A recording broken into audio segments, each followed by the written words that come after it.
Let's jump right into one of the absolute wildest, most high-stakes negotiations you'll ever come across in ancient mythology. In this explainer, we're pulling straight from the epic Mahabharata, specifically the Astika Parva, to unpack a truly impossible dilemma. We've got a wildly stubborn ascetic, a very angry family tree, and just an unbelievably strict set of demands. Seriously, ask yourself, what would you do if your ancestors' eternal salvation depended entirely on you finding a bride with your exact name?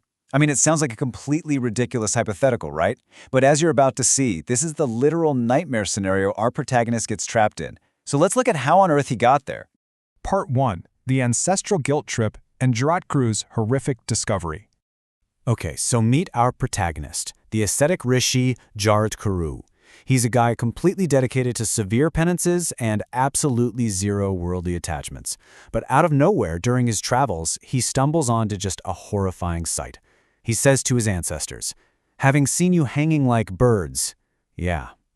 Choked up with tears, he finds his fathers and grandfathers, the Pitras, suspended upside down and totally doomed in the afterlife. And the reason? It's simple. Jaratkaru doesn't have an heir. Talk about an impossible tension. On one hand, Jaratkaru has made a lifelong commitment to the brahmacharya mode of life. That's a super strict vow of celibacy where his, quote, vital seed is drawn up. But on the other hand, his literally hanging ancestors hit him with an absolute demand. Marry thou for the acquisition of a son. Having a kid is the one and only key to their eternal salvation. No pressure, right? Moving on to Part 2, the impossible marriage checklist. So, feeling the weight of the ultimate ancestral guilt trip, Jaratkaru actually agrees to break his vow. But he does it on incredibly strict terms. Think of this as the worst dating profile ever. First, his potential bride absolutely must have his exact name. Second, she has to offer herself of her own accord and be given as alms, basically as charity. And third, and this is definitely the wildest part, he will absolutely not maintain or support her in any way. He actually lays down an ironclad ultimatum to the very ancestors he's supposed to be saving. He tells them, "I shall marry if I get such a one, otherwise I shall not. This is the truth, ye grandsires." I mean, wow. Even with his grandfathers literally hanging in limbo, he's totally fine leaving them there if his exact ridiculous terms aren't met. Which brings us to Part 3, a desperate forest plea and a fruitless search. As you can probably guess, finding a woman with his exact name who wants to be given away as charity to a guy who refuses to even house her is, well, it's a bit of a challenge. Jaratkaru wanders the entire earth. He grows old, and he is completely unsuccessful. But driven by the nagging direction of his ancestors, he pushes deep into the forest, until he eventually just breaks down, weeping loudly in massive grief. Roaming around in utter poverty and sorrow, he reaches a breaking point in the woods. He distinctly repeats his plea 3 times to literally all creatures, mobile, immobile, and invisible.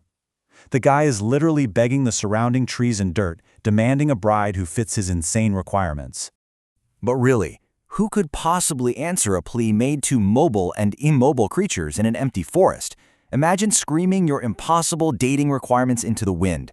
Who on earth is listening to this bizarre rant in the middle of nowhere?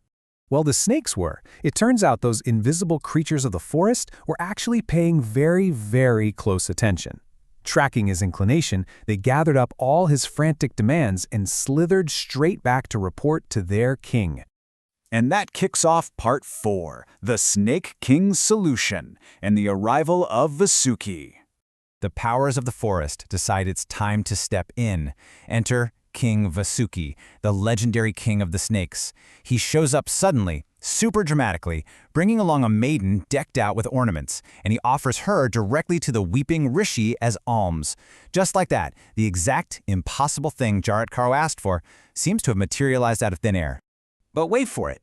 Jaratkaru actually hesitates. Despite his extreme desperation, his old age, and the fact that his ancestors are still hanging like birds, he stubbornly pauses. He reflects for a moment, totally unsettled on the fine print of the deal. He needs to confirm her name, and he absolutely needs to settle the question of her maintenance. Right at the absolute finish line, seconds away from accepting his salvation, he turns, asks Vasuki the maiden's name, and declares point blank, "I shall not maintain her." He completely refuses to accept this gift blindly. He doubles down on his strict terms right to the king of the snakes. Which leaves us with one huge, lingering question. Will this mysterious, ornamental maiden actually meet Jaratkaru's impossible terms? Does she truly share his exact name? And is the King of the Snakes really going to accept that this maiden receives absolutely zero maintenance? The mythology leaves us hanging right on the edge of this bizarre, seemingly impossible contract. What do you think happens next?